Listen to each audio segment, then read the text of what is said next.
My mother-in-law wore a wedding dress to my wedding, so I paid a waiter to spill red wine all over her. I'm 26. Last Saturday I married the love of my life, who is 28, but his mother, Sharon, who is 54, almost ruined everything. For months, Sharon made comments about my dress. She said it was too revealing. She said brides should have class. We put cocktail attire, no white on the invitations. I even spoke to her 2 weeks before. She promised she'd wear a navy blue pantsuit. Then the ceremony started. The doors opened, and I heard gasps. I looked over and saw Sharon in the front row. She was wearing a floor-length white lace gown with a train. It looked more bridal than my dress. It wasn't champagne or cream. It was stark, bright white. My blood boiled. My husband looked mortified. He whispered at the altar, I had no idea she was wearing that. During cocktail hour, she was the center of attention. She told guests, oh, it's not white, it's Arctic pearl, don't be so dramatic. She was confusing distant relatives who thought she was getting married. That's when I snapped.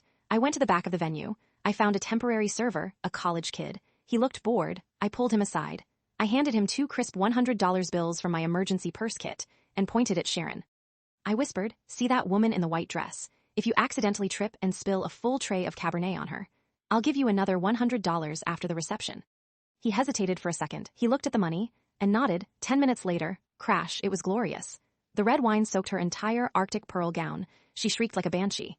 She didn't bring a backup outfit. She had to leave before dinner even started. My husband thinks it was an accident. He feels bad for the waiter. He says, it's a shame Mom missed the speeches, even if the dress was inappropriate. I've been comforting him, but deep down, I feel incredibly smug. However, Sharon is now threatening to sue the catering company for the cost of her $1,200 dress. Do I take this to the grave, or do I confess before the catering company gets dragged into a legal battle? Should I confess or keep my secret? Let me know what you think.